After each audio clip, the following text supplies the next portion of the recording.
Bonjour à tous, j'espère que vous allez bien. Alors aujourd'hui, on va se poser une question que beaucoup de gens se sont souvent posée. Comment reconnaître du vrai miel du faux miel? Alors qu'est-ce que j'appelle du vrai miel? Le vrai miel, c'est un produit qui est produit par les abeilles, exclusivement par les abeilles, sans aucun ajout. On fait l'extraction de ce qu'on trouve dans les rayons, on met dans une boîte et ça fait du miel. Ça, c'est le vrai miel. Après, bio ou pas bio, c'est encore un autre problème, mais on va dire le vrai miel, pour moi, c'est du miel qu'on retire directement des ruches. Le faux miel, ça peut être partiellement du miel, mais parfois avec des ajouts. Alors des ajouts d'eau, de sirop de sucre, de ce qu'on veut. Mais à partir du moment où on ajoute quelque chose, ce qu'on appelle on l'adultère, c'est plus du vrai miel, c'est un mélange de miel et d'autres choses. Alors, j'ai eu l'envie de faire cette vidéo parce que cette semaine, aujourd'hui nous sommes le 7 juin, et depuis le début de la semaine, j'ai vu en début de semaine, que chez Aldi, on proposait un 1 kg de miel pour 4,99 €, je crois, 5 euros. Donc voilà, je me suis dit, je vais aller quand même voir. Et voilà donc le produit. Alors j'en ai versé un peu dans un autre pot pour faire des tests. Donc ça vaut 5 kilos, 5 euros le kilo. Et évidemment, on a le droit de se poser des questions, de savoir si vraiment c'est du miel ou si c'est autre chose. Alors aujourd'hui, on va faire deux tests, le test de l'eau et le test de la bougie, du feu. Et je vais comparer ce miel donc dont je ne connais pas trop l'origine, enfin on va voir l'origine ensuite, à ce miel de mon ami Jean-Louis Millière, qui est un apiculteur de Provence que je vous recommande, qui a une chaîne qui s'appelle l'Abeille 04. Et ça, je suis sûr que c'est du vrai miel parce que c'est Jean-Louis qui le produit et je sais que c'est du miel. Donc on va comparer pour voir si on obtient les mêmes résultats ou pas. Alors d'abord, sur ce miel à 5 euros le kilo, quand on regarde l'origine, on nous dit quoi d'ailleurs?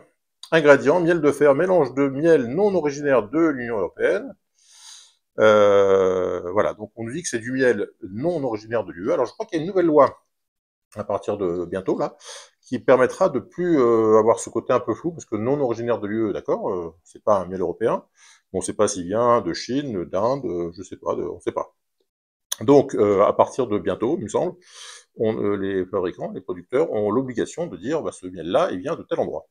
Donc déjà, ça permettra de savoir d'où, parce que c'est vrai que quand on consomme un produit, on a envie de savoir d'où il vient. Donc là, dire qu'il vient pas d'Europe, c'est très bien, mais on ne sait pas d'où il vient. Donc prochainement, je crois qu'il y aura l'obligation de donner l'origine précise de chacun des miels. Si c'est un mélange de miel chinois, afghan, canadien ou je sais pas quoi, et bon, on nous dira, voilà, c'est un mélange de ça, ça et ça. Alors, première chose qui peut poser problème, déjà, c'est le prix. Quand on vous dit 5 euros le kilo, c'est compliqué, parce que quand on sait le travail que ça représente de produire 1 kilo de miel, arriver à le vendre 5 kilos, ça veut dire que le magasin qui le vend, en général, il fait x2.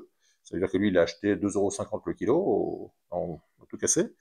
Donc acheter 2,50 € un kilo de miel, c'est étonnant. Donc déjà, c'est la première chose, c'est le prix. Aujourd'hui, un kilo de miel en France, c'est plutôt autour de 15 € le kilo qu'autour de 5 € le kilo. Donc déjà, se méfier par rapport à ce prix très attractif.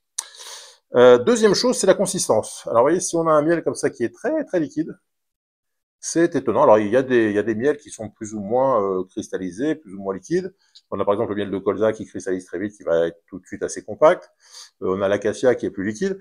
Mais vous voyez, quand je fais ça et que je vois que le truc il bouge un peu comme un litre d'eau, quoi, bah j'ai tendance à penser qu'il y a beaucoup d'eau, parce que pour que ça soit aussi liquide, faut qu'il y ait beaucoup d'eau. Je vous rappelle que le miel, normalement, c'est 83% de sucre et 17% d'eau.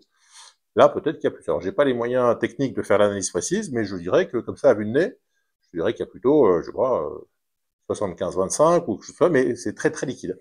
Donc ça, c'est la première chose. Mais enfin, on va dire que dans certains cas, il est possible que le miel soit très liquide. Alors, on va venir à la méthode les tests plus, pas scientifiques, mais les tests plus pratiques. Le premier test, c'est le test de l'eau. On va prendre une cuillère de chacun des miels, et toujours pareil, s'il n'y a pas trop d'eau, le miel est censé pas trop vite se dissoudre dans le verre d'eau. Alors, je vais prendre une cuillère de miel de mon ami Jean-Louis, c'est du miel de lavande.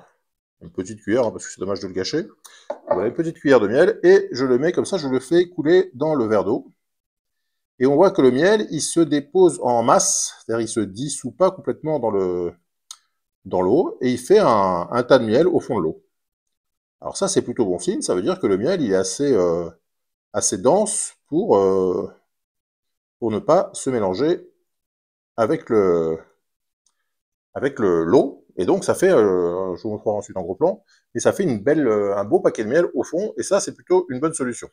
Alors maintenant, si je prends une cuillère de ce miel-là, voilà, alors déjà, vous voyez, il est très liquide, et si j'essaie de la mettre ici, alors là tout de suite, j'ai un petit tas qui se forme, mais quelques secondes, et tout de suite, le miel se dissout plus ou moins dans l'eau. Alors je vais laisser passer quelques instants. Alors oui, une chose aussi que vous pouvez faire par rapport au test, c'est goûter. Parce que ça, je n'ai pas parlé, mais c'est vrai que quand vous goûtez des miels, différents miels, au goût, vous allez voir s'il y a, vous sentez des fleurs, si vous sentez juste un goût de sucre. Et c'est vrai que, bon, j'ai pas fait le test au début parce que c'était une évidence, mais si je goûte ce miel de lavande, je sens un parfum, je sens vraiment des notes florales intenses. Si je goûte ce miel-là, je sens du sucre, mais je sens pas vraiment de parfum particulier. Alors c'est un miel toute fleur, un miel toute fleur, il est quand même censé avoir quelques parfums. Là, c'est juste du sucre. J'ai l'impression que c'est du sirop de sucre. Donc, le goût, c'est le premier test. Ensuite, c'est ce côté dissolution. Alors, je vais attendre un petit peu pour bien laisser le temps à chaque truc. Le deuxième test, c'est le test du feu. Alors, c'est pareil, ça permet de savoir si on a beaucoup d'eau ou pas dans le miel. Donc, je vais reprendre un peu de miel de lavande de mon ami Jean-Louis. J'entoure le soufre de ce miel. Et puis je le mets ici à brûler avec une bougie. Alors normalement, s'il n'y a pas trop d'eau, il devrait prendre, mais pas trop vite, et sans faire trop de bulles de vapeur d'eau.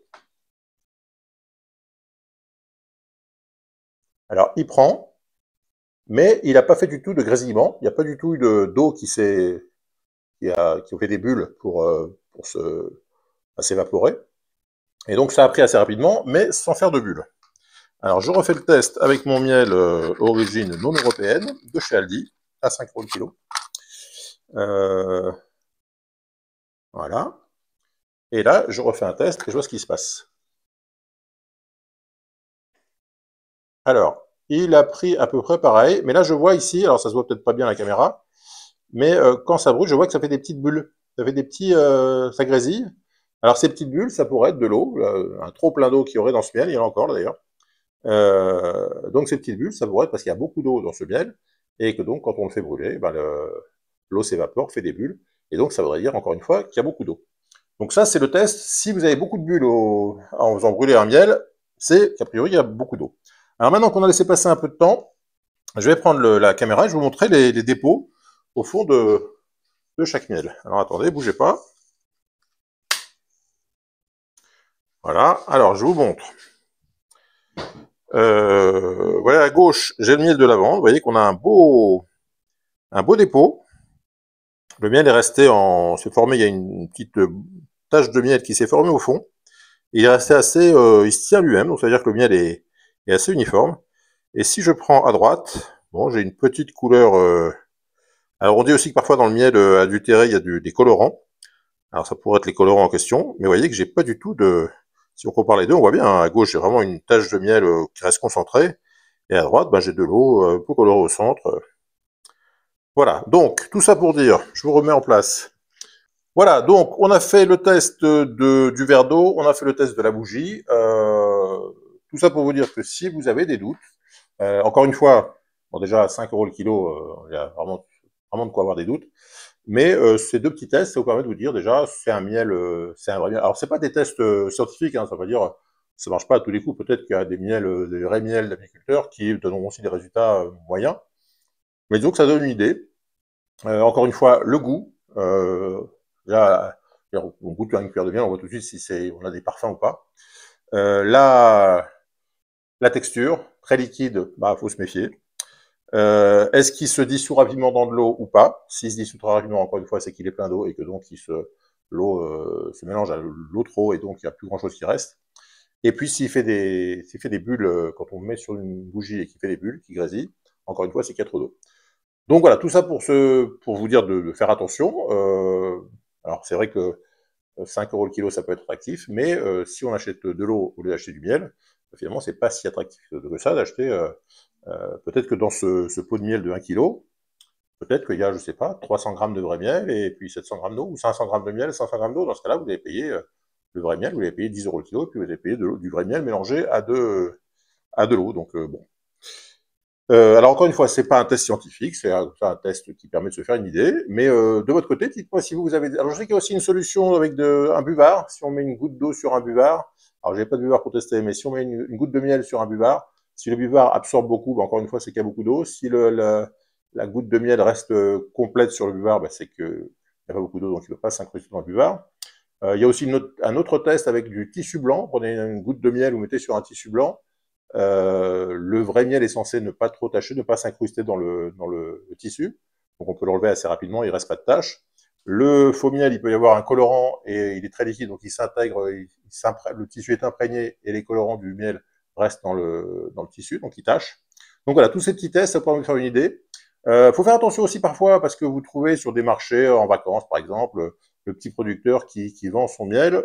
Il faut s'assurer que c'est vraiment un petit producteur, que c'est vraiment son miel. Parce que parfois, il y a des petits producteurs qui vendent du miel qui vient d'Espagne, d'Ukraine, on ne sait où. Donc le mieux, c'est d'aller directement chez l'apiculteur producteur, éventuellement de voir ses ruches, voilà, de voir son extracteur. Et bon, avec tout ça, si vous voyez un apiculteur qui a des ruches, qui a un extracteur et qui a des pots de miel, alors il peut aussi y avoir des gens qui font des mélanges, hein, qui disent je vends une partie de la production, mais j'en ai pas assez, donc j'achète à côté, en Espagne ou je sais pas où. Mais plus on arrive proche de la source, plus on achète les produits au plus près de la source, plus on est sûr que c'est du vrai miel. Voilà pour le test, j'espère que ça vous aura intéressé. Si vous avez d'autres idées ou si vous avez des aventures avec du vrai miel, du faux miel, tenez-moi au courant. Je sais qu'il y a des tests scientifiques qui permettent de détecter les pollens. Parfois, on vous dit que vous achetez du miel de Provence, et puis quand on analyse le pollen, on voit que c'est du pollen qui est d'Espagne ou d'Ukraine. Donc, il y a des tests plus scientifiques que ça. Mais en tout cas, c'est important de faire attention parce que sur le marché, on trouve un peu tout et n'importe quoi. Donc, n'hésitez pas à laisser en commentaire ce que vous avez, vous, repéré et comment vous faites éventuellement pour détecter du vrai miel ou du faux miel. Et puis, si vous avez aimé cette vidéo, évidemment, n'hésitez pas à laisser un petit pouce bleu. Si vous avez des commentaires à faire, je compte sur vous. Et si vous n'êtes toujours pas abonné à la chaîne, je compte sur vous pour nous rejoindre très très vite. À très bientôt, bye bye.